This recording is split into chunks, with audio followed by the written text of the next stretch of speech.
우리 이번 시간은 이제 골품제도 할 차례죠. 골품제도는 무슨 뜻이냐면 골제하고 두품제로 나눴다는 뜻인데 폐쇄적인 신분제도인 거 다 알죠. 그래서 골품제도는 우리 이렇게 봐야 됩니다. 골품제도는 언제 만들어졌는지는 정확히 모르지만 6세기 버풍왕 때로 완비돼요. 왕 때 완비된다.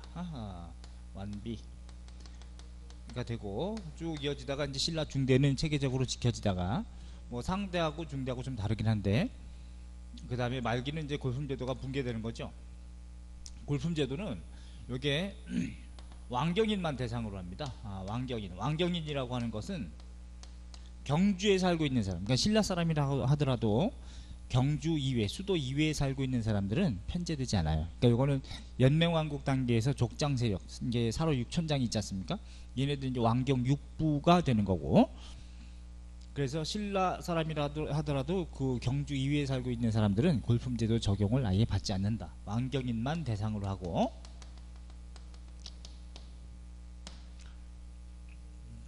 여기는 상대는 8신분이었어요. 8신분으로 편제되는 것은 요게 연맹왕국 단계에서 족장 세력들 있죠. 그죠? 족장 세력은 세력의 크기에 따라서 주어진 신분이 바로 골품제도인데, 성골이 있고, 성골, 그 다음에 진골, 6두품, 5두품, 4두품, 3두품, 2두품, 1두품 이렇게 해가지고 돼 있는데, 여기는 골제하고 두품제로 나눈다 그랬죠. 그죠? 골제는 뼈다구를 얘기하는데, 내가 성스러운 뼈다구야 성골, 진골. 아니야, 내가 진정한 부처님의 뼈다구야 해서 진골. 근데 성골은 부모 둘 다 왕족인 경우를 통칭하고, 현재 학설은 진골은 한쪽만 왕족인 경우를 이제 그렇게 편찬하는데, 다 맞지는 않습니다. 하나씩 좀 이상해요. 학설 보면.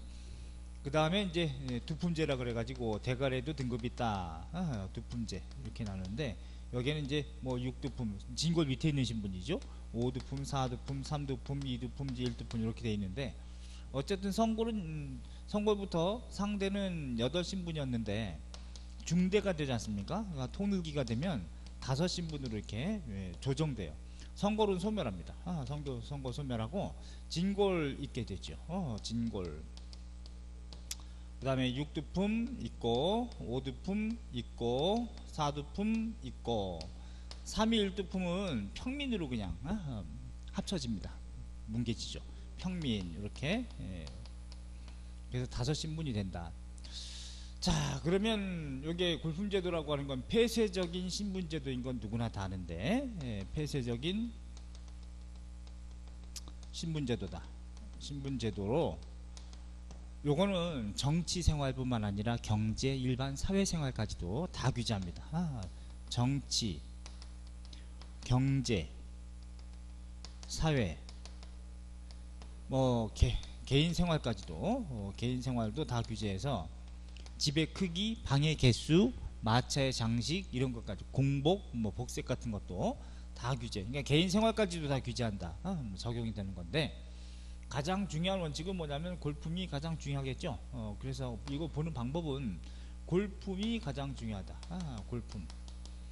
골품에 따라 관등이 설정되게 되는데, 관등은 신라는 몇 관등입니까? 17관등인데 상대는 이원화되어 있었어요. 상대는 이원화되어 있어서 경위와 외위로 나뉘어 있었습니다. 경위 외위 체제로.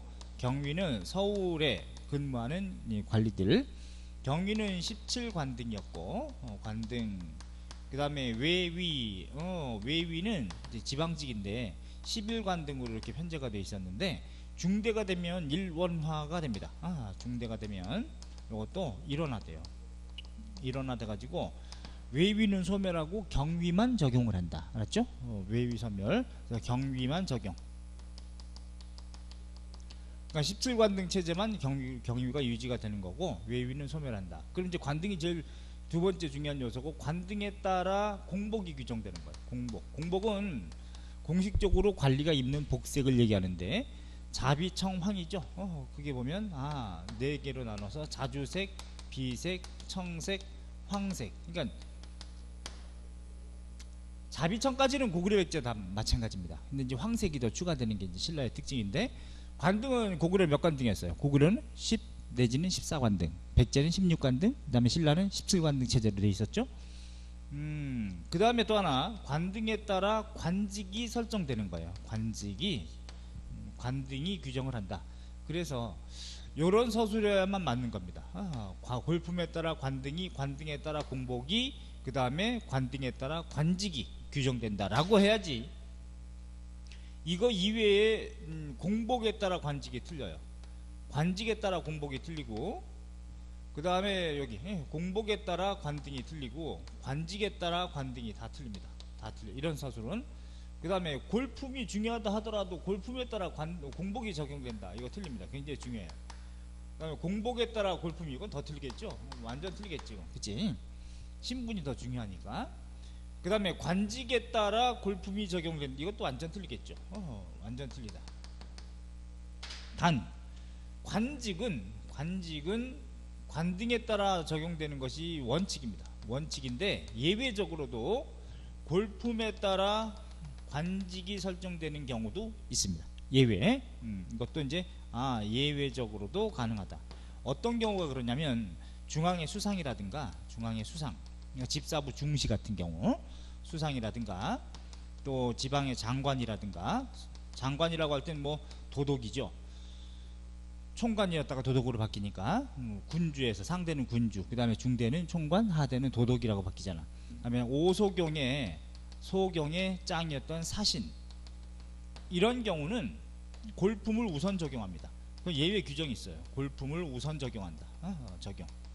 그러니까 다른 경우는 다 일반적으로 관등이 우선 적용되는 원칙이지만, 예외적으로 이런 높은 관직은 우두머리들은 다 골품을 우선 적용해가지고, 결론적으로 무슨 뜻이냐면, 그러므로 요거는 진골만 가능하다는 얘기예요. 이런 중앙의 수상이나 집사부 중시, 지방장관, 뭐 총관이나 도독, 또 소경의 사신 같은 경우는 진골만 가능하다.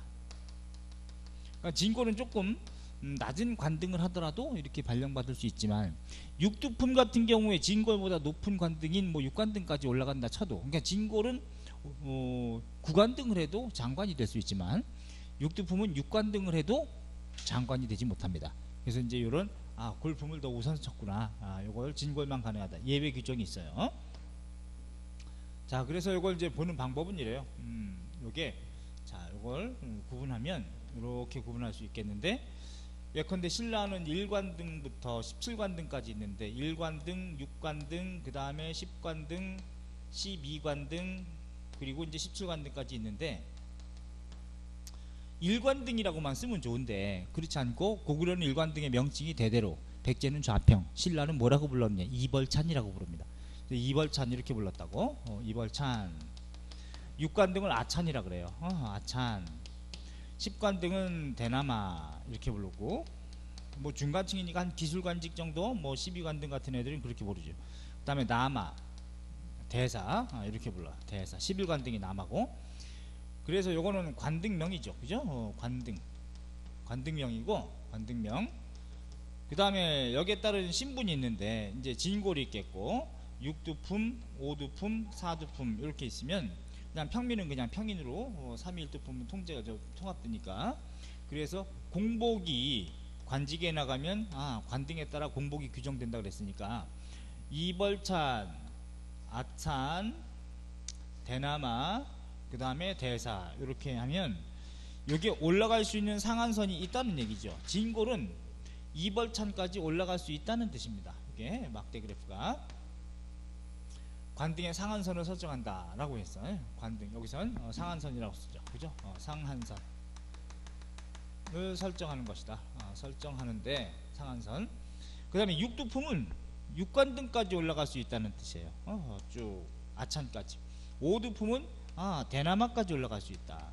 4두품은 대사까지 올라갈 수 있다. 이런 뜻이거든. 보는 방법이요. 그렇다면 진골은 1관등까지 올라갈 수 있다는 건 누구나 이해하는데, 1관등의 명칭을 알아야 되겠죠. 또는 6두품 곱하기 1, 5두품 곱하기 2, 4두품 곱하기 3 하면 각각 올라갈 수 있는 본인 신분들의 관등의 상한선은 나옵니다. 예컨대 6, 1은 6, 5, 20, 4, 3, 12. 우린 여기 뭘 할 수 있어? 신라인도 곱셈을 했구나. 우연의 일치가 아니고 이렇게 만든 건데, 그럼 여기에 따라서 자비청왕 이렇게 나오는 거죠. 자주색, B가 무슨 색이에요? 이건 자주색이고 B는 붉은색이에요. 붉을빛. 이건 자주빛, 붉은색, 그 다음에 청색, 황색 이렇게 입습니다. 자, 그러면 공복은 신분에 따라 구면 된다. 틀리죠? 또는 골품에 따라 구면 된다. 틀리죠? 공복은 관등에 따라 설정된다라고 해야 된다 그랬습니다. 그래서 진골은 누구나 자주색이다. 맞아요? 틀려요? 틀리지. 진골도 멍 때리면 그러면 17관등을 하면 황색을 입어야 되니까. 그럼 진골은 누구나 자주색이라고 하는 건 틀리지만 자주색은 누구나 진골이다. 그건 맞죠? 자주색깔을 입을 수 있는 것은 5관등 이상 입을 수 있기 때문에 1관등부터 그러면 진골만 올라갈 수 있는 관등이 해당되기 때문에 자주색은 누구나 진골이다. 맞는데 진골은 누구나 자주색은 아니다. 그지? 이건 틀리다. 그래서 자주색은 1관등부터 5관등까지 입을 수 있어. 5관등이 이제 대하찬인데 비색은 6관등부터 9관등까지 입을 수 있는 것이고, 그 다음에 청색은 10관등부터 11관등 요게 입을 수 있는 것이고, 그 다음에 황색은 12관등부터 17관등까지는 이제 황색을 입는다. 이렇게 봐야죠. 그래서 가장 열받는 애들은 6두품이 가장 열받아요. 진골 밑에 있는 신분. 물론 5두품 열받고 4두품도 열받지만 얘들은 비교 대상이 5두품, 얘는 6두품. 얘는 비교 대상이 아래 것이 아니겠죠. 진골이 비교 대상이기 때문에 아이씨 머리는 똑똑하고 박사학위는 다 받았는데 신분상으로 좀 진골보다 밑에 있기 때문에 올라갈 수 있는 게 한계가 있기 때문에 에휴 더러워서 내가 못하겠다 해가지고 당나라 유학 가고 이제 도당 유학하는 경우가 많이 있습니다. 그런 경우 이제 상대 중대 하대 모두 공통점인데 6두품을 그래서 등란이라고 불러. 등란이다. 얻을 득 어려울 란 이렇게 불러서 관등을 얻기 어렵다. 이런 애들 등란 이렇게 부릅니다. 6두품. 자, 그러면 요건 다 안단 말이죠. 6두품은 6관등까지, 5두품은 10관등, 4두품은 12관등까지 올라간다는 건 다 아는데 시험 문제 예를 들어서 이렇게 내면 어떻게 해요? 6두품은 관등 승진의 한계 때문에 대하찬까지밖에 승진하지 못하였다. 이러면 대하찬? 이건 뭐야? 만약에 6관등까지라고 하면 다 알겠는데, 그래서 각각 신분별로 올라갈 수 있는 상한선의 관등명을 알아두는 게 하이레벨입니다. 알았죠? 높은 점수를 맞으려면 요거까지는 알아두시는 게 좋겠다는 얘기지. 그래서 한 요 대나마부터 한 대사 정도 이런 애들은 주로 기술관직에 해당되는 그런 애들이 해당되고, 자, 그럼 이제 가장 열받는 애들인 6두품, 5두품, 4두품 이 중에서 얘네는 4두품도 열받지만 얘네 둘만 이 6두품이나 5두품 신분만 잘 이렇게 관장하면 알아서 찌그러져 있기 때문에, 그래서 얘네들을 위해서 필요한 것이 중위제도라는 게 있어요. 중위제도는 여기다 쓸까요? 중위제도. 골품제도의 갈등을 완화시키는 방법, 이걸 중위제도라고 하는데, 중위제도 요거는 거듭중자를 씁니다. 거듭중자, 무거울 중자도 되지만 자리 위자, 그러니까 여러 번 자리를 할 수 있게끔 해준다. 이게 중위제도예요. 중위제도. 이 중위제도는 골품제도의 어떤 갈등을 완화시키기 위한 완화 방법인데, 그러면 어떤 신분을 대상으로 하는 거냐? 대상 신분은 진골한테는 쓸 필요가 없는 거죠. 예컨대 1관등까지 올라갈 수 있는 방법은 있으니까. 그래서 6두품하고 5두품 신분을 대상으로 합니다. 5두품 신분을 대상으로 하고, 그러면 이제 설정 관등이 또 있겠죠. 설정 관등. 그럼 6두품이 올라갈 수 있는 관등 내에 6관등까지 모두 중위제도가 설정된 관등이 아니고 필요한 관등만 그렇게 해놨어요. 그래서 설정 관등은 예컨대 상식적으로 6두품이나 5두품이 올라갈 수 있는 상한선의 관등에는 설정을 합니다. 중위제도는 그러니까 한 번 아찬을 했으면 한 번 임기로 끝나는 게 아니라 여러 번 계속 할 수 있다라는 거예요. 그래서 아찬 같은 경우는 사중 아찬까지 했다. 또 남아는 구중남아 이런 식으로 이제 얘기가 돼 있기 때문에, 그러면 설정 관등은 6관등, 여기는 10관등. 그럼 6관등 명칭이 뭐냐? 아찬이거든요. 아찬. 자, 그러면 또 뭐가 있냐면 팔관등에 해당되는 것도 사찬이 있는데, 사찬인데 그 사찬도 중위제도가 설정되는 관등입니다. 그 다음에 10관등, 이게 대나마죠, 그죠? 대나마. 그 다음에 얘는 12관등은 안 되잖아. 12관등은 사두품이 올라갈 수 있는 상한선의 적용이니까. 11관등, 이게 나마거든, 나마. 그래서 얘네들 관등은 중위제도가 설정되는 관등이다. 요걸 알면 정말 깊이 들어가는 겁니다. 그래서 요렇게까지 적어두고 나중에 기억이 안 날 때는 시험 직전에 정리해놨다가 다시 보고 싹 들어가는 요런 개념이 좋겠죠. 자, 요렇게 골품제도를 이해하시면 되겠어요. 아셨죠? 자, 그러면 219쪽에 보시면 뭐가 나오냐면 도표가 나오는데 막대 그래프도 나오고 그러죠. 여기 보면 오른쪽에 도독을 한번 보세요. 도독을 보시면 이게 지방 장관이잖아요.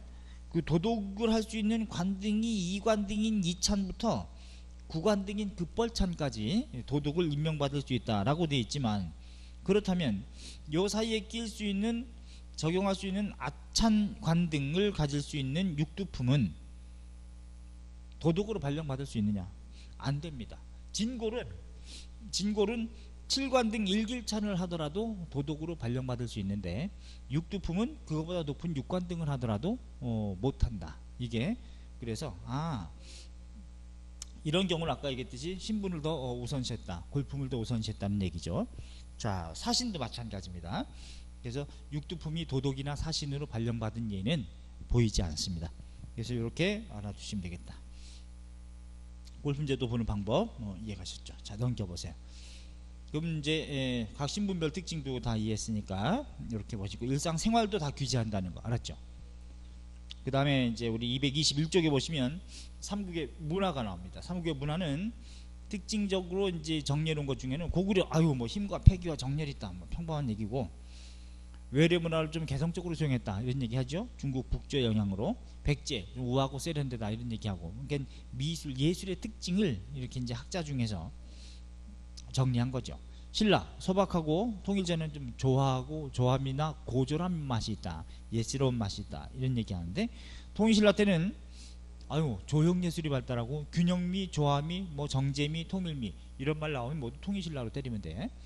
중대 특히 조형예술이라고 하는 것 자체가 어떤 건물이죠. 물건, 뭐 상, 이런 것들을 많이 만드는 게 조형예술이기 때문에 중대를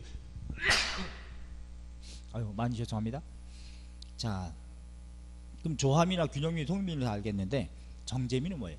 정제미는 부족하지도 않고 과하지도 않은 거. 쉽게 와닿지 않죠? 술로 말할게. 술로 말하면 아주 인공적인 소주와 막걸리 사이, 뭐 이런 거 하면 산사춘, 이런 것이 이제 정제미, 이렇게 볼 수 있겠네. 그 다음에 하대는 조형예술이 좀 쇠퇴한다. 이게 선종 영향 때문에 그런데, 불교 선종은 냅둬요, let it be, 이런 개념이 강해. 그래서 경전을 의지하는 교종하고 다르게 선종은 마음을 깨닫는, 사색적이고 이런 측면이 강하기 때문에 상에 머무르지 말라, 이런 차원이 이제 강해서 인위적인 이제 조형물을 많이 만들지 않는다. 발해 같은 경우는 좀 웅장하고 건실하다, 이렇게 표현을 하는데 화려하진 않다는 거죠. 웅장한데 화려하진 않다. 우리 사람도 그런 말 하잖아. 저 사람 건실하대, 이런 말은 뭐야? 좀 매력적이진 않지만 가족을 잘 부양할 수 있는 그런 능력은 된다, 이런 의미가 이제 건실하다, 이렇게 표현하니까. 그래서 발해 문화는 고구려 문화의 전통도 중요하고 당 요소도 수용하고 불교적인 요소, 도교적인 요소, 부여적인 전통, 독자적인 요소 다양하게 섞여 있습니다. 발해는. 그럼 뒤에 가서 하고요.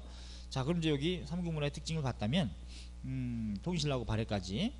고대의 불교, 뭐니 해도 고대는 불교죠. 그 다음에 중세는 불교 플러스 유교, 그 다음에 중세 재편기인 조선시기는 완전히 이제 유교 중심, 이렇게 갈 수 있는데, 자, 그럼 이제 고대 이전은 뭐냐? 고대 이전은 원시신앙이라는 게 이제 있을 수 있었고, 신석기부터. 자, 불교는 우리 다 알다시피 221쪽에 보시면 뭐 있어요? 고구려, 소수리방 때 전진으로부터 들어왔다. 순도가 전래시켜주고, 백제 침략 때 동진에서 마라난타가, 그 다음에 요 백제로부터 외는 6세기 성왕 때 달솔관등이었던 노리사치계, 이런 사람이 불상이라든가 불경이라든가 불교 서적 같은 걸 전해줬고, 그 다음에 신라는 고구려로부터 5세기 늘지마리간 때 들어온 거 다 기억나시죠? 근데 공인되는 게 좀 늦었다. 6세기 버풍왕 때 2차돈 순교에 의해서 공인되더라. 그럼 삼국의 불교는 어떤 특징이 있느냐? 우리나라 불교는 크게 두 가지 특징이 있습니다. 하나는 왕실이 먼저 선도했기 때문에 왕실과 밀착 관계가 있어서 호국불교적인 요소로 확대되고, 또 하나가 뭐냐? 통불교적인 요소가 있어요. 통불교는 여러 자연계 혹은 인간사회에 존재하는 종의 사상을 내지는 신앙을 불교 교리는 그 안에 녹이려고 하지 이걸 배척하는 개념이 아니다. 그래서 불교는 이런 통불교적인 전통이 있다. 그러니까 여러 사상을 다 흡수해서 불교 안에 들여보내는 사상 통합의 의미, 이런 통불교의 요소. 그러니까 호국불교적인 전통도 시험해내고 통불교적인 요소도 시험해낸다. 자, 그러면 왜 왕실이 먼저 선도적으로 수용했느냐? 외래 종교인데도 불구하고 요거는 왕권 강화에 도움이 되기 때문이었는데, 요거는 업설 때문이라고 그랬죠. 우리 중앙집권국가 성격할 때 윤회설 때문에 내가 지배층의 최정점의 왕인 내가 있는 것은 전생에 내가 왕이 될 만한 업적이 있댄다. 선덕을 지었기 때문이다. 반면에 네가 피지배층의 최고 말단의 노비가 된 것은 니네 탓이 아니고 니네 전생에 개였댄다. 뭐 이렇게 설명하는 것이니까. 야, 부처가 말하는 고따마스 달타가 얘기하는 석가모니가 얘기하는 그 자비와 평등은 얘기하지 않아. 그냥 그 윤회설 가지고 지배 논리를 합리화한 것, 지배 이데올로기를 쓴 것. 여기 이제 불교인데, 삼국 불교는 모두 왕직불 사상을 가지고 있었어요. 왕은 곧 부처라는 생각. 그래서 부처의 뼈다구다. 이게 이제 신라가 더 강했지만 고구려 백제 모두 신라도 왕직불 사상을 다 가지고 있었습니다. 그 중에서 이제 신라가 더 강해서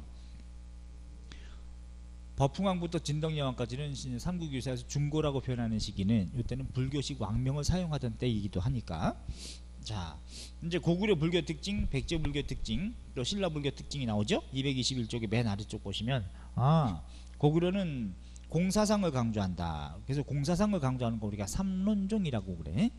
삼론종이라고 하는 것은 세 개 챕터로 돼 있기 때문에 삼론종이라고 하는데, 중관론, 십이문론, 광백론 이렇게 세 개 챕터로 돼 있기 때문에 삼론종이라 그래요. 근데 공의 사상을 강조한다 이렇게 얘기하는데, 도대체 그럼 공이 뭐고 색은 뭐냐? 자, 우리 승려가 잠깐 대볼까요? 승려가 대보면 고구려에서 공이라고 하는 건 우리 불교에서 이런 말 많이 들어봤죠. 색즉시 공이다, 공즉시 색이다. 색은 공이요, 공은 색이다. 뭐 이런 얘기들을 많이 들어봤을 텐데, 누가 불교에 대해서 지금 완벽하게 다 알겠습니까? 그러나 뭐 공부한 사람들에 의해서 이제 한번 체계화한다고 그러면 굳이 한다면 이거죠. 불교의 석가모니가 얘기한 바는 자비와 평등을 비롯해 가지고 세 가지를 설법했어요. 석가모니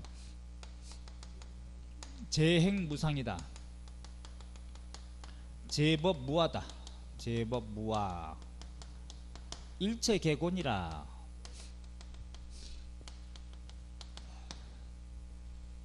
재행무상이라고 하는 것이 가장 중요한데, 존재하는 모든 것은 항상적임이 없다. 고정된 실체는 없다. 그러므로 항상 변한다는 겁니다. 항상 변화할 수밖에 없다. 이 전제야말로 변하지 않는 가치일 것이다 라는 거지. 이게 이제 재행무상이다. 제법무하라고 하는 것은 모든 진리라고 하는 것은 나의 정체성을 보존해 주지 않는다. 그래서 정체성을 보존해 주지 않는다 이 말이야. 유지해 주지 않는다. 요거 나자 써서 나도 내가 아니라는 거죠. 말하자면 왜? 변하기 때문에. 내가 오늘의 나는 어제의 내가 아니란 말이야. 그죠? 또 내일의 나는 오늘의 내가 아닐 것이야. 뭐 머리카락이 몇 개 빠지고 피부는 어떻게 바뀌고 계속 노화 과정이 진행되고 막 이럴 건데, 근데 사람들은 오늘의 이 정체성을 계속 유지하고 싶어요. 피부 탱탱하게 하고 안 되면 심지어 보톡스 맞고 뭐 이렇게 한단 말이죠. 그래서 있는 그대로 좀 놔줘야 되는데, 모든 것은 고통일 수밖에 없다. 이걸 유지하려고 하다 보니까 욕망이 들어가 있고 무리함이 들어가 있고 그런다. 일체는 모든 것은 모두 개고 고통이다. 이 고통이라고 하는 것은 현상입니다. 현상. 현상인데, 그러면 이 고통의 정반대 상황이 뭐냐? 해탈 열반이에요. 해탈, 그지? 열반. 이걸 우리가 뭐라고 하냐면 도성제라 그래, 그지? 도성제. 이거를 뭐 현상을 우리가 고성제라고. 고성제, 고성제. 불교에서 사성제가 있죠. 그럼 이 고통의 원인이 뭐냐? 그게 집착, 집성제라 그래. 예, 집착, 욕망. 이걸 집성제. 그러니까 고통의 원인이 되는 거죠. 원인. 그러면 여기로 가기 위해서는 이 집성제, 욕망을 끊어야 되는데, 그 끊기 위해서 여기로 가기 위한 바른 방법을 제시하는데, 그것을 이걸 멸성제라 그러고, 멸성제. 요거는 이제 도성제라 그래. 도성제. 8정도가 제시, 8가지 방법, 8정도 이게 제시가 되는데, 어쨌든 그래서 부처님이 하신 말씀 중에 가장 핵심은 요겁니다. 재행무상이다라고 하는 거. 요건데, 그런데 인도 철학이나 중국 철학에서 이걸 어떻게 보느냐? 특히 기원전 7세기경에 아주 인간의 지능이 폭발적으로 발전해 가지고, 그 시기에 그리스 철학도 그렇고 인간의 역사 중에서는 그 시기에 이 진리라든가 이런 것이 세상을 지배하고 탐구하고 뭐 이런 게 굉장히 강했어요. 근데 중세는 뭐가 지배했느냐? 종교가 지배하는 시대가 된 게 바로 중세라고 봅니다. 중세. 그 다음에 이제 근대 이후는 뭐가 지배하느냐? 과학과 돈이죠.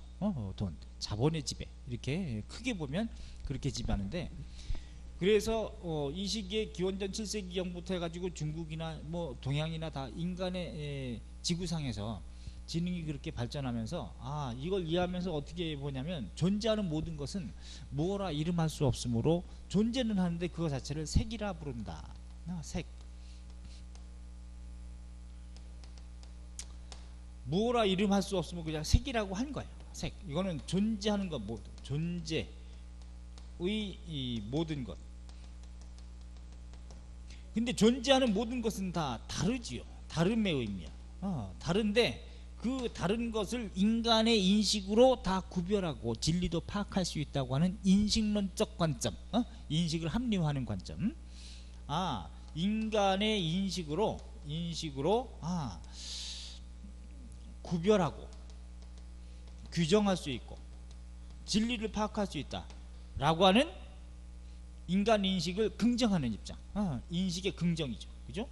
이건 인식의 긍정이야. 인식을 긍정, 인식의 힘을 긍정하는 논리. 이걸 우리가 이름하여 유식학이라 그래. 유식학. 오직 인식으로서 모든 것을 구별하고 파악하고 진리를 만들 수 있다. 유식학. 여기서 나오는 게 이제 유식파죠. 다른 말로 유식파. 오직 유자. 인식으로서 모든 것을 다 규정할 수 있고 진리를 파악할 수 있다는 관점. 그러니까 인간의 인식의 결정물이 뭐냐? 바로 경전입니다. 진리를 담은 거. 이걸 강조한 게 뭐야? 교종이에요. 교종. 부처님의 말씀을 강조한 거. 그런데 모든 것은 다 변하는데 그 진리라고 하는 것이 고정적일 수 있느냐? 이것에 대한 비판이 있게 되겠지. 그치? 그러므로 그 비판을 곧 인간의 인식은 절대성을 보장하지 않는다. 이런 입장을 뭐라 이름할 수 없으므로 공이라고 하는 거예요. 무라고 하지 않았죠. 공. 한자로 이제 그렇게 한 건데, 비어있음.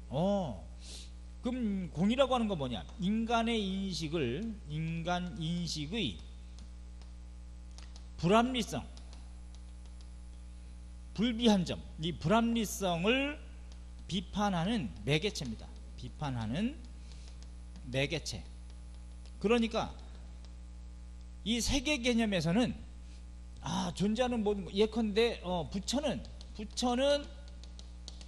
석가다 라고 규정을 한다면 진리는 이거다 라고 규정을 해. 다 정의하고.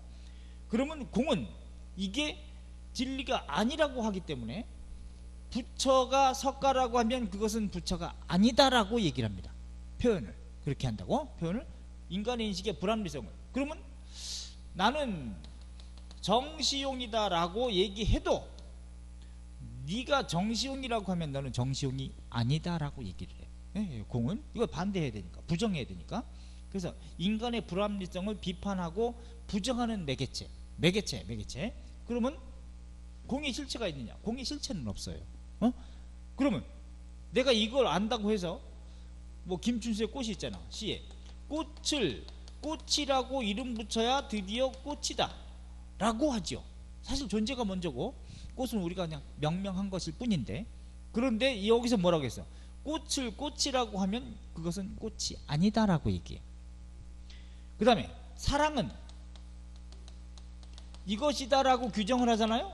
내가 진리를 깨달은 것 같아, 이렇게 딱 규정을 해. 그러면 책 썼어. 그러면 사랑을 무엇이다라고 규정을 하면 그것은 이미 사랑이 아니다라고 얘기를 해, 공은. 그래서 인식으로서 무엇을 규정할 때마다 그 인식의 불합리성을 비판하는 매개체가 거꾸로 공이다. 그럼 거꾸로 부처는 석가가 아니다라고 여기서 규정을 하면 뭐라 그래? 여기서는 부처는 석가다라고 얘기합니다. 나는 정시용이 아니다라고 얘기하면 여기는 너는 정시용이다 라고 얘기해, 공에서는. 왜? 그 규정한 걸 그대로 반대. 그러니까 운동 방향성에서 이거 잘 보시면, 그죠? 내가 그 전에 나는 송혜교를 제일 좋아해, 뭐 이런 식으로 얘기해봐, 송혜교를. 그럼 네가 송혜교를 좋아하는 것은 사랑이 아니라고 얘기합니다. 왜? 내가 송혜교라는 존재가 나타나기 전에는 이런 생각을 못 가졌는데 송혜교가 나타나자 이렇게 됐다면, 그러면 송혜교도 늙겠죠. 그 다음에 또 이제 뭐 박신혜가 나타났다, 박신혜. 그럼 박신혜가 더 이쁜 것 같아. 그럼 이제 내 인식은 여기로 옮겨가, 그치? 난 얘가 더 이뻐, 이런단 말이야. 우리도 첫사랑이 있고 뭐 그 두 번째 사랑이 있고 뭐 이렇게 쭉쭉 있지 않습니까? 나이대에 따라서 이렇게 있으면, 그럼 그거 봐라, 나의 이 순간의 이 결정이나 규정은 불합리하다는 거지, 그치? 완전하지 않다는 얘기죠, 변하기 때문에. 그래서 내가 이렇게 규정할 때마다 이걸 그대로 비판해줘야 내가 규정하기 이전의 단계로 오기 때문에, 오뚜기처럼. 그럼 내가 이쪽으로 규정했다, 그럼 이쪽을 비판한단 말이야. 오뚜기처럼 제자리로 오게 하기 위해서는. 그럼 뭐라는 얘기냐? 그냥 멍 때리고 가만히 있으라는 얘기냐? 그래서 공은 실체는 없다. 내가 인식해서 규정할 때마다 그걸 비판해주는 망치, 뻥 때려주는 매개체일 뿐이다. 그러니까 극단적 상대주의죠, 말하자면. 그지? 색적 시공, 공식 시공. 그래서 색은 공이고 공은 색인 거야, 그지? 왜? 색을 규정하면, 이거라고 규정하면 공은 반대하고, 그럼 반대로 규정하면 다시 또 규정을 하고, 이렇기 때문에. 그래서 멍 때리면 공도 없어요. 왜? 규정하지 않았기 때문에. 그래서 인간의 인식. 그러면 스님들이 막 사제지간을 통해서 제자가 막 묻는다. 스님, 부처가 어디 계십니까? 그래서 부처가 무엇인지를 규정하고 깨닫기 위해서 평생을 돌아다녀. 20년간 돌아다녀 가지고 다 왔는데 큰 스님한테 찾았느냐 딱 그랬더니 못 찾았습니다, 전 차라리 죽는 게 낫겠어요 해가지고 죽으려고 하는데 뺨을 때려, 팍 때려. 아프냐? 예, 아프죠. 거봐라, 네 안에도 있지 않느냐, 이런 식으로 이제 파격적으로 깨주는 거야. 쓸데없는 데서 찾고 있다는 거죠. 그래서 공은 이런 것이다. 그걸 우리가 공관파라 그래요. 이쪽을 공의 세계를 강조하는 거 공관파, 다른 말로 중관파. 그건 뭐야? 어디에도 치우치지 않아야 한다는, 말하자면 중용의 덕, 유학에서 말하면. 그래서 어디에도 치우치지 말라는, 그 이제 공관파. 그 삼론종이 뭐라 그랬어요? 반야 중도 사상이거든. 그게 어디에도 치우치지 말라는 입장이 들어가 있는 종파가 삼론종이야. 공관파, 중관파. 이거는 인식을 부정합니다, 그죠? 인식을 부정하고 비판하는, 그지? 그래서 교종은, 유식학은 모든 인식을 긍정하려고만 하고, 그 다음에 공의 세계에서는 곧 공관파는 부정하려고만 하고, 서로 싸운다는 얘기지, 그지?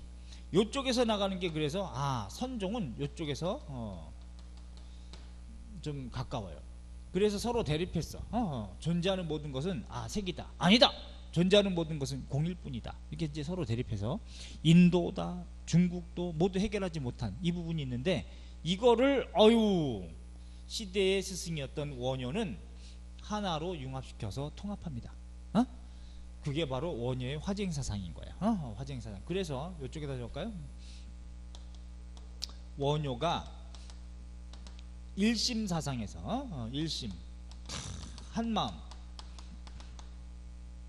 원효는 우리 마음도, 모든 것은 마음의 변화에 따라서 나타나는 현상인데, 체와 용으로 구분했다. 한 마음도 체도 있고 용도 있는데, 체, 용으로 설명했어요. 이분법으로. 체는 본체고 용은 작용이다. 예? 본체는 본질이고 이것은 현상이다. 용은 현상이고, 그럼 이것이 석가라면 이것은 중생인데, 석가나 중생도 따로 있는 게 아니라 한 마음 안에 다 있다는 얘기예요. 그러면 석가모니가 열반에 들은 이게 진여문이라면, 진여문, 생로병사가 있는 중생이 겪는 이게 생멸문이라면, 그 진리의 세계와 그렇지 않은 세속의 세계도 함께 있는 것이다. 따로 있는 게 아니다. 그러므로 이게 승의 세계면 이게 속의 세계고, 그지? 승의 세계, 속의 세계. 이게 선이라고 하면 이게 악이라면 그 선과 악도 따로 있는 게 아니다 라고 얘기를 해요, 원효는. 이게 생의 세계라면 요게 사의 세계다. 생과 사도 단밖에 벗어날 수 있다. 그러므로 원효는 무애가라는 것도 지었어. 나는 어디에도 장애가 있지 않고 걸림이 없다. 절대 자유인이다. 그래서 승려였다가 세속으로 들어가서 요속공주하고 썸씽 스페셜 거기서 설총났고, 다시는 또 도닦으러 갔다가 사랑하고 싶으면 또 왔다가 가고 싶으면 또 가고. 원효는 그랬던 사람, 그지? 자, 그래서 원효는 뭐라고 예시를 들었냐면, 이것이 물이고 체라는 게 물이라면 용이라는 건 파도다. 근데 사람들은 이런 현상인 파도만 가지고만 얘기한다. 본질은 물이고, 물이 파도고 파도가 물인데, 똑같은 건데 어떤 애는 이건 물이다, 어떤 애는 파도다, 이렇게 쌈박질한단 말이야. 그러면 물과 파도는 어떻게 다르냐? 물이 파도고 파도가 물인데, 물이 파도가 되게 되는 기제는 뭐냐? 뭐 때문에 그렇게 되느냐? 문학적 수사로 원효는 바람 때문이니라 라고 얘기했어. 바람이다. 그러면 똑같이 성리학에서도 뭐라고 하냐? 체와 용이라는 말은 성리학에서 그대로 씁니다.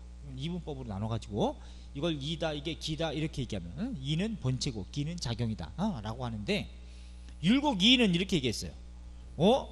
이게 성이고 이게 속이다 이렇게 불렀어. 이게 주자도 이게 성의 세계, 이게 속의 세계, 이게 이, 기 이렇게 한다면, 그러면 성이 속이 되고 이가 기가 되고 하는 것은 뭐 때문이야? 인간의 자율적 의지에 따라 달라진다. 이게 이제 율곡이이거든. 그러니까 중국 송나라에서 주자학도, 결국은 주자 성리학도 이런 논리를 표현만 다를 뿐 같이 씁니다. 그러니까 원효는 개고기도 먹었을 거예요. 승려지만 세속적으로 개고기도 먹었을 거예요. 사람들이 욕하면 뭐라 그랬어? 저 땡균 새끼 저거 개고기 먹네? 살생하네? 뭐 이러면 이건 개가 아니니라 뭐 이렇게 얘기하겠죠. 그건 뭐요? 이건 풀이니라 뭐 이렇게 얘기하겠지. 그럼 사람들이 막 그거 풀이야? 해가지고 개를 막 잡아먹으면 저놈들 저거 살생하는구나 이러면, 이건 풀이라면서요? 그건 개니라 라고 할 거야. 왜? 이게 세계 세계고 이게 공의 세계인데, 그지? 개를 먹으면 개는 안 되는 거고, 아니 이건 개가 아니라면서요? 그건 개니라. 그럼 풀 먹으면 그건 개가 아니니라 뭐 이렇게 얘기할 거고. 그러니까 이리 가면 저리 가고 저리 가면 이리 가고, 이런 개념이 이제 색즉시공 공즉시세, 이걸 하나로 한 마음 안에 다 있다는 얘기죠. 결국 나는 뭐라고 보냐? 원효는 바람이라고 했지만 조건이 아닐까 봐요. 조건, 질량이 들어가 있는 조건에 따라서 다르다. 는 이렇게 봅니다. 예컨대 여러분들 10원짜리에 여기 똥 묻어 있어요. 그럼 주세요, 안 주세요? 안 줬죠. 근데 100원짜리에 똥 묻어 있어. 안 주서. 500원짜리에 똥 묻어 있어. 고민스러워. 고민스러워. 살짝 묻었으면 그냥 털고 이제 주실 수 있는데, 똥 바가지를 싸놨어. 모락모락 나. 안 주서. 어떤 애는 안 죽고 어떤 애는 사람 죽겠죠. 필요한 사람은. 그런데 여기에 5만원권에, 그지? 5만원. 5만원권에 똥무대기 묻어 있어. 주서요. 이거 5만원권. 심지어 여기 돈 다발 1억, 그지? 1억인데 현금으로 여기 똥 다 있어. 이거 안 주는 사람이 있습니까? 다 주세요. 이건 양의 조건이지, 그지? 양의 조건. 또 질의 조건도 있어요. 질의 조건은 어떤 사람은 더럽게 그 조폭같이 생겼는데 와이프가 겁나게 미인이야, 그지? 근데 그 여자 입장에서 사람들이 보기에, 야, 저 여자는 저런 미색을 가지고 어떻게 저런 남자랑 결혼했을까 이런 얘기하는데 그것은 그 사람의 마음의 질이에요. 마음이 가는 걸 뭐 어떻게 해? 예, 그게 이제 불교에서는 인연이다 이렇게 다 포괄적으로 얘기는 하지만 그지? 또 그런 얘기 할 수 있겠네. 누가 여러분한테 한 20대 여성한테 100만 원 줄 테니까 나의 첩이 돼줄 수 있어요? 그러면 어떻게? 바로 경찰에 신고하겠죠? 그죠? 근데 1000만 원 줄 테니까 나의 첩이 돼주세요. 그러면 얘도 신고 받아. 쇠고랑 찬다. 그런데 1조를 현찰로 바로 통장에다가 쏴줄 테니까 저의 첩이 돼주세요. 그러면 어떻게 하겠어요? 바로 고민하고 지당하시죠. 뭐 이렇게 나갈 수 있을 거예요. 결국 뭐 양의 조건이에요. 양의 조건. 결국은 인간의 마음뿐만 아니라 이런 우주에 존재하는 지구를 포함한 우주 전체는 이런 질량의 조건에 따라서 다르구나. 이렇게 볼 수 있다. 나의 결론이에요. 나의 결론. 원효는 상징적으로 수사로 바람이다 이렇게 얘기는 했지만 그래서 원효가 일심사상에서 이제 나오는 게 뭐냐, 뭐 화쟁사상도 나오고 일심사상 플러스 화쟁사상이라는 거는 다툼을 화해시켰다는 얘기예요. 그 화쟁사상이 들어가 있는 글이 신문화쟁론입니다. 신문 10가지 예로 들어서 다툼을 화쟁시켰다. 신문화쟁론. 이런 원효의 이런 논리가 중국의 경전에까지도 올라가 있더라. 티벳 경전에도 올라가 있고 거란의 경전에도 올라가 있고 다 올라가 있어요. 그러니까 중국 화엄종에도 영향을 미친 게 시대의 스승 원효예요. 그러니까 중국이나 인도에서 해결하지 못한 이 시대적 사상적 과제를 원효는 이렇게 체화용으로 한 마음으로 통합을 시켰다는 거죠. 그러니까 우리 마음에는 체화용이 다 있지 이것이다 싸울 것이 아니다. 이게 원효의 신문 화쟁론이라고 하는 것이다. 아주 중요합니다. 알았죠?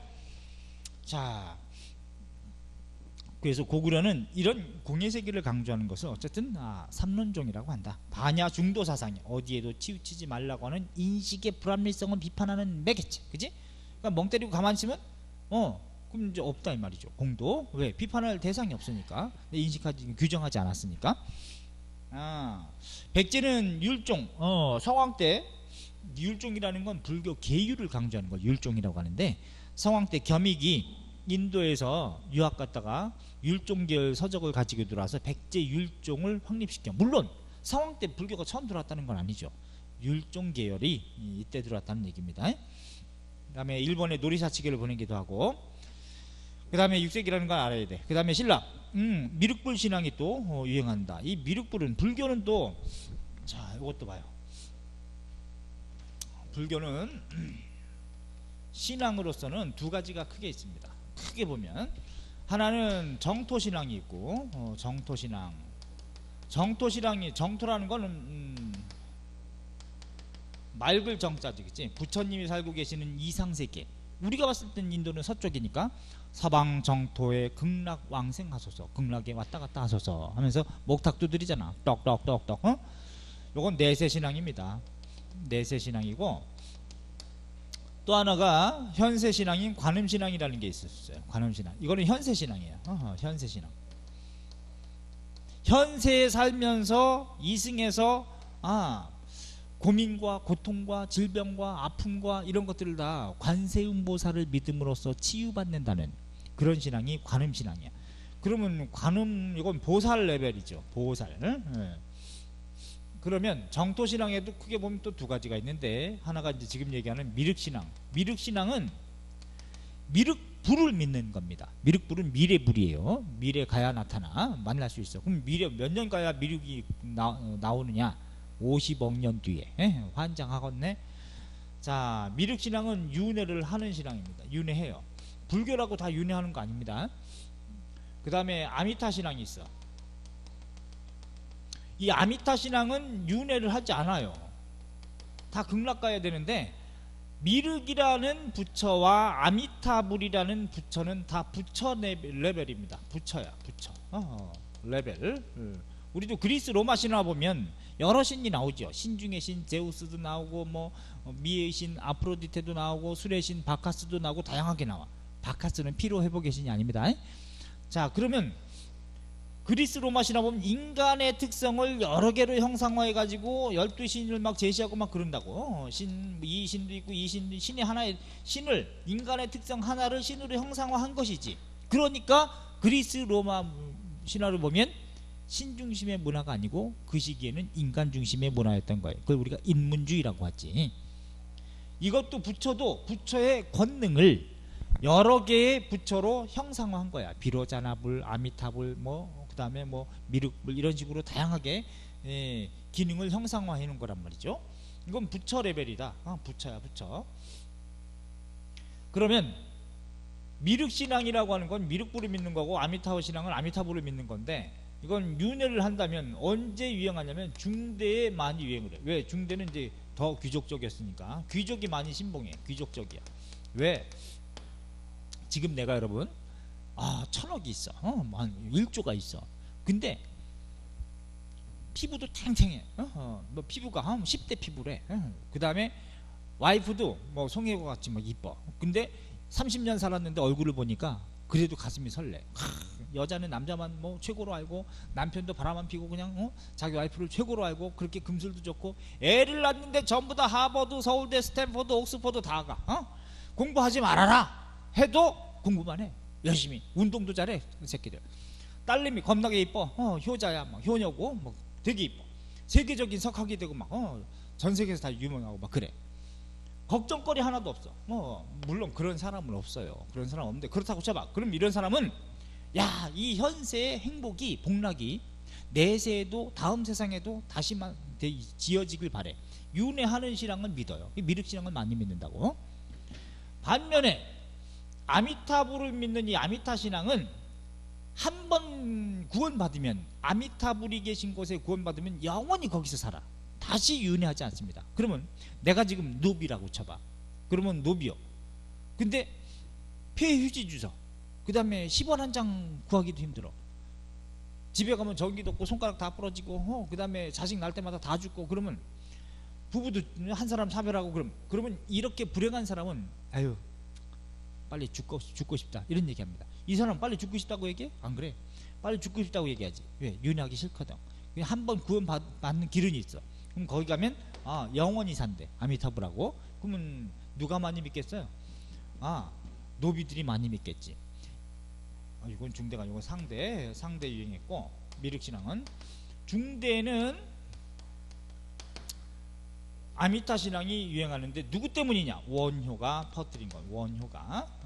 그러니까 원효가 이걸 퍼뜨려서 남무 아미타불 관세음보살 요것만 외우고 착한 일 하면 누구나 다 아미타불이 구원해 준다고. 그 다음에 한번 구원받으면 영원히 거기서 don't worry be happy하게 산다는 얘기를 하니까, 아유 노비들 겁나게 믿는다, 그지?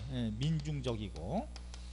그 다음에 불교 대중화에 크게 공헌한 이유가 이런 논리 때문에 있는 거야. 이런 논리. 그러니까 민중에게 위안이 된 거죠.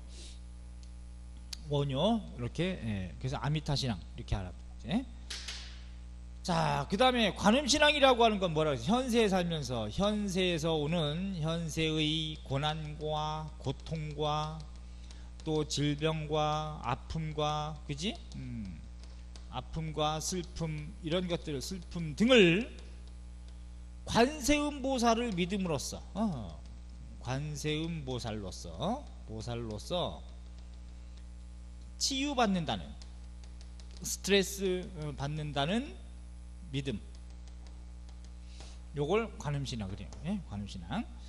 그러니까 이것도 언제 누가 유행시켰느냐? 중대에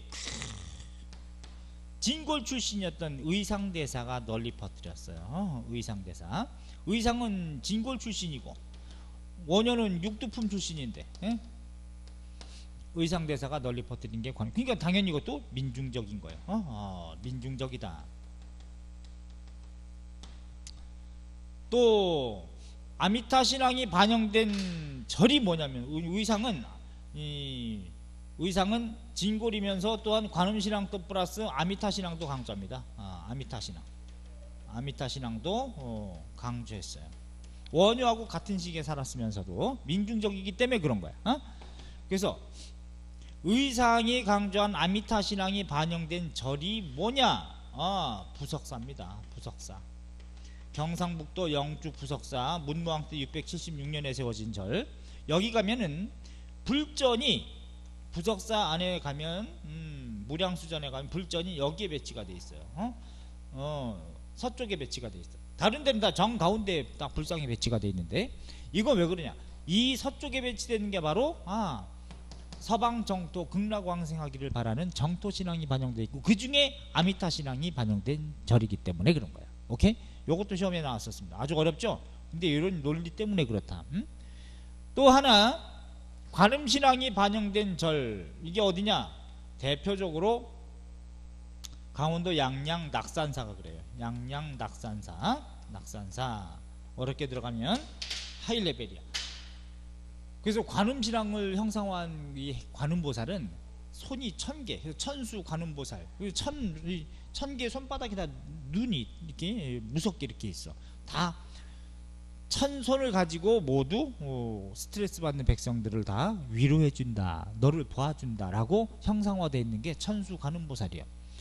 근데 낙산사에 가면은 해수 관음보살이 있는데 바닷가 쪽을 향해서 이렇게 커다랗게 허옇게 이렇게 관음보살이 형상화되어 있는데 입상으로 거기에 보면 호리병 하나 딱 들고 있거든요. 그게 치유약입니다. 관음보살이 백성들을 치유한다는 치유약이야. 그래서 낙산사에는 관음신앙이 반영된 절이다. 반면에 부석사에는 이런 불전이 서쪽에 배치되어 있는 아미타불을 강조하고 있어서 아미타 신앙을 반영한 절이다. 이렇게 이해하면 또 좋겠죠. 그러니까 둘 다 민중적인 거예요. 민중적. 원효 아미타 신앙.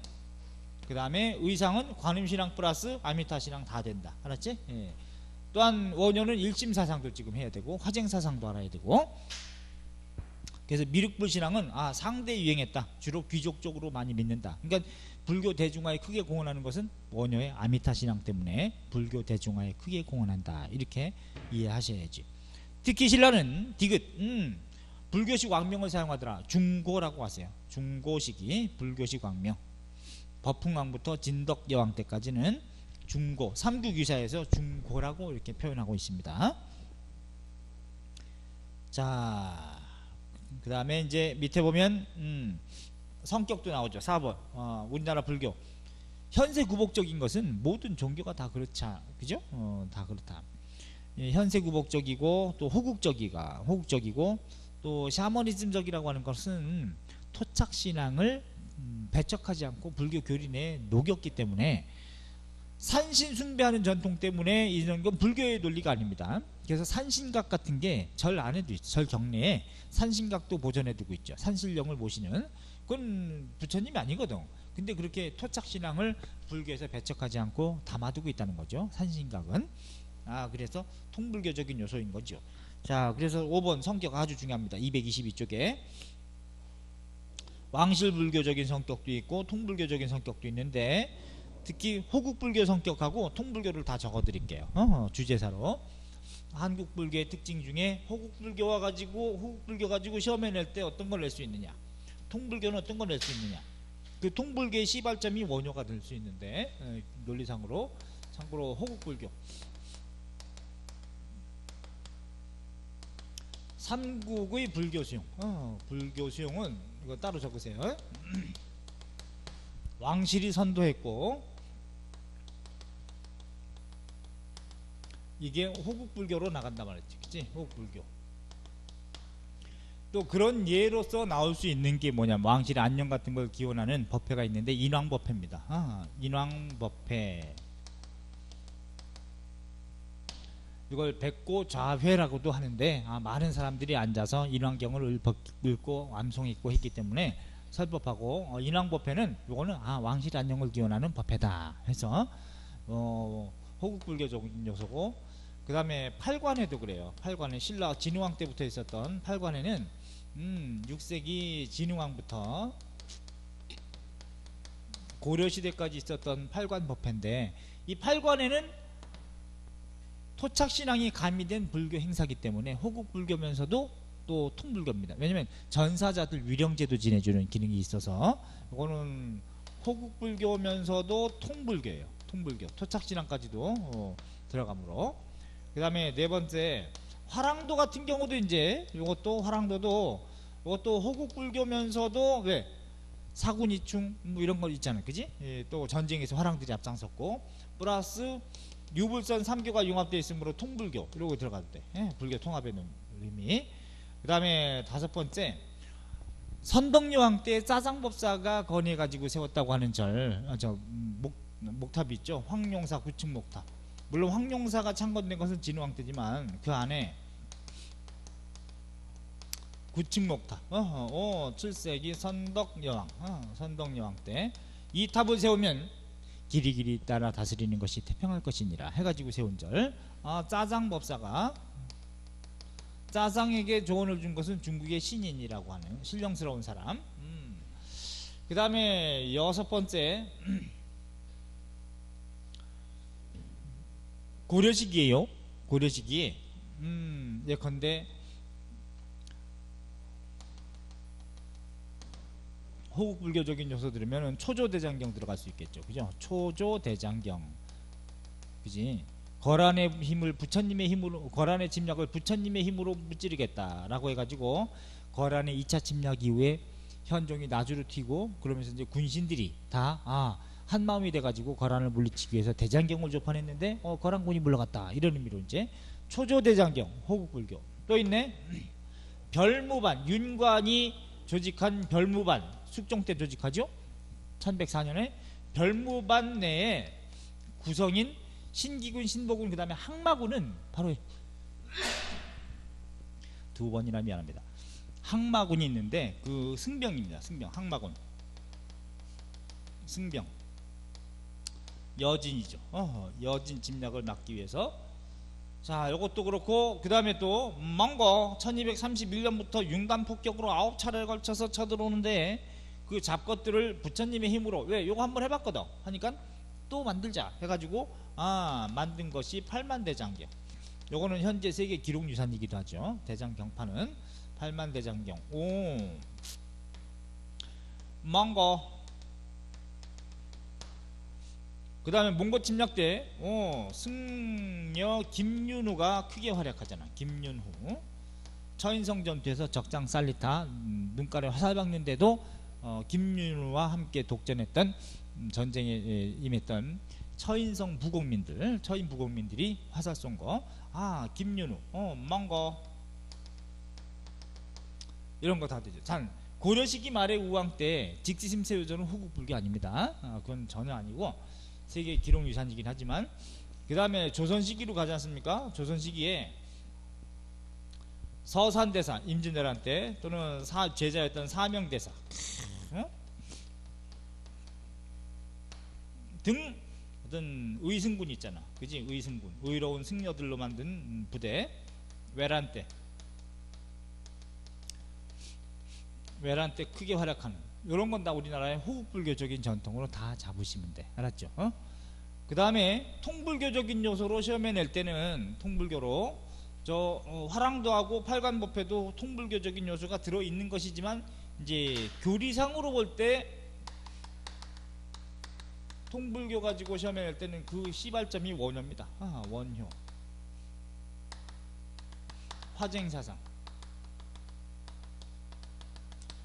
싸우지 말거라. 신문 화쟁론 요거 딱 때려야 되고.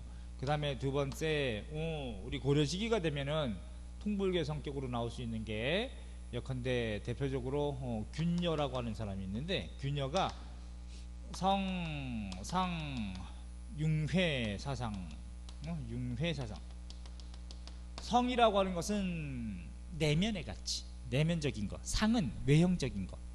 성은 주로 선종과 좀 가깝다면 이게 화엄종에서 논리인데, 상은 교종과 좀 비슷한데 뭐 굳이 그 예를 든다면 그것도 따로 있는 게 아니다. 융회사상이라는 걸 강조하고.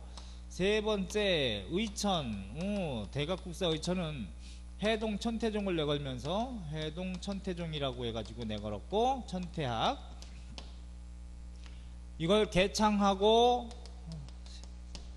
내건 논리가 뭐냐? 교종과 선종을 융합시킨다는 차원에서 내건 것이 바로 교관겸수입니다. 교관겸수. 이거는 교리야. 교리를 강조하는 게 바이블이죠. 경전 교종이란 말이지, 그치? 관심, 내면의 마음을 봐라 라고 하는 관심, 마음심자, 볼관자. 이거는 선종의 논리예요. 함께 닦아야 하는데 교관겸수. 근데 교를 앞세웠잖아. 교종 중심으로 선종을 통합해야 된다라는 논리. 이게 이제 의천의 해동천 태종을 개창하고 내건 교관겸수, 내외겸전이라고도 합니다. 안과 밖을 함께 겸해야 한다. 네 번째, 보조국사 진울 무신집권기에 조계종을 확립시키고, 물론 처음 창시한 건 아니지만 조계종 확립이라 그래야 돼. 그러니까 성립이 아니에요. 그 전에도 있었어. 조계종을 확립하고 진율이 내건 논리 뭐야? 정해쌍수, 도노점수, 정해쌍수, 도노점수, 이걸 강조했다. 그치? 도노점수. 정은 선정, 참선을 얘기하면 참선, 면벽 참선. 이게 이제 참선을 정이라고 그래. 선정, 참선. 해는 지혜를 얘기합니다. 지혜는 이론이죠. 이론이라고 할 수 있는데, 쌍수 함께 닦아야 하는데, 요거는 선종의 논리인 것이고 수행 방법이고, 요거는 교종의 방법이야. 선종 중심으로 교종을 통합하겠다라고 하는 그런 논리. 도노점수는 뭐냐? 도노라고 하는 건 갑자기 깨닫는 걸 도노라 그래. 그거 팍 깨닫는 걸. 문득 갑자기 마음을 팍 깨닫는 걸, 이걸 도노라 그래. 유레카. 선종의 논리야. 파격적으로. 근데 점수는 점점 내가 깨달았다 하더라도 30에 깨달았는데 그 이전에 불완전한 습성이 있기 때문에 그 습성도 스텝 바이 스텝으로 점점 완성해 가야 한다. 이 스텝 바이 스텝을 강조해. 이건 스텝이 없어. 갑자기 팍 깨달을 수 있어, 선종은. 그래서 점수, 이건 교종의 단계입니다. 교종의 수행 방식이야. 그래서 선종 중심의 교종 통합의 논리인 정해, 쌍수, 도노, 점수. 요거 진율이구나. 그 다음에 진율의 제자였던 진각국사 해심은 오히려 성리학자였는데 나중에 승려가 됩니다. 그래가지고 유교와 불교도 하나다라고 얘기했어요. 유불일치설. 그래서 통불교 가지고 시험에 낸다면 요게 다예요. 요 주장이 다다. 요 소재가, 시험 문제 소재가 이미 요거만 알아도 이제 다 알겠다. 이게 언제? 7세기, 요거는 10세기, 요거는 11세기, 요거는 뭐 12세기 말 같이 이렇게 잡으면 되네. 고려 시기에까지. 그래서 통불교 가지고 시험에 낼 때는 요게 다다. 이렇게 잡아주세요. 더 추가한다면 여기서 호국불교주의 성격으로 디귿도 나오는 게 있죠. 백제 무왕 때 왕흥사가 완성된다는 거. 그 다음에 신라 진흥왕 때 황룡사에 만들었던 황룡사 안에 선덕여왕 때 구층목탑 요거 했었고, 인왕경을 강독하는 백좌강회 혹은 백고좌회라고 하는 거라든가, 그 다음에 신라에서는 교단을 정비하고, 진흥왕 동그라미 국통, 주통, 군통으로 교단을 잡았고, 고구려에서 내려왔던 해량이라는 사람을 국통으로 잡더라. 그 다음에 오른쪽 223쪽에 승려들의 활동 중에서 정리해 놓은 게 있어요. 체크하라는 것만 체크하십시오. 승랑. 일단 고구려 승려인지 백제 승려인지 신라 승려인지를 알아야 돼요. 그 다음에 해량 알아두셔야 되고 체크. 그 다음에 해자 알아야 돼. 시어토크 대자에서 승리했다. 그 다음에 담징아 밑에 담징. 영양왕 때 호류사 금당벽화를 그렸다고 알려져 있는 사람. 해관 알아두시고요. 그 다음에 백제 갑니다. 겸익 알아야지, 그지? 성왕 때 놀이사찌개, 성왕 때 겸익은 인도에 유학 갔다 와가지고 율종관계 서적을 가져와서 백제 율종을 확립시킨 사람. 놀이사찌개, 이 사람은 일본의 불교 불상 또 이런 거 불교 문화를 전래시켜준 사람. 그 다음에 관륵, 밑에 두 번째 관륵. 관륵은 무왕 때 일본의 천문, 둔갑, 축지법 이런 걸 전해주잖아. 그러니까 둔갑술이 있었다는 거죠. 머리털 뽑아가지고 머털도사처럼 곰이 되거라, 뿅 곰이 되고, 이런 것들이 이제 관륵, 축지법 이런 거, 천문, 역법, 지리, 방술서 이런 걸 전해줬다. 관륵 잘 알아두세요. 요거 최근에도 시험에 나왔습니다. 관륵. 제가 체크하라는 건 다음에는 통과하시고, 그 다음에 백제 한 명 더 해총. 총명하지. 그러니까 쇼트컷해자 쓰게 됐네. 그러니까 해자 고구려, 해총 백제, 해숙 신라. 요거 물으면 안 돼. 해초 통신라. 알았지? 예. 해자 들어가니까 조심해서 봐. 그 다음에 신라 해숙 나오죠. 진평왕 때 신라 사람 원광법사 알아야 되겠죠. 세속오계를 지은 사람. 또 수나라의 걸사표, 군대를 청원하는 애거라는 글을 지었다. 이게 걸사표예요. 원광법사. 싸장법사는 선덕여왕 때 황룡사 구층목탑을 세우자고 건의한 사람. 짜장. 이렇게 알아두시면 되겠네. 자, 이렇게 해서 이제 불교사 좀 정리했고, 그런 다음에 이제 유교가 나오고 도교도 나오고 또 뭐 풍수지리설 같은 것도 이제 뒤에 나올 텐데, 이와 관련된 얘기하고 과학기술 이런 거 하고, 또 고분도 있잖아요. 고분도 시험이 많이 나온다. 무덤양식, 그 다음에 불교와 관련된 탑 같은 거 이렇게 정리하면 우리 고대사에 좀 정리가 될 거니까. 자, 이건 잠깐 쉬었다가 유학사상 들어가도록 하겠습니다. 쉬었다 갑니다.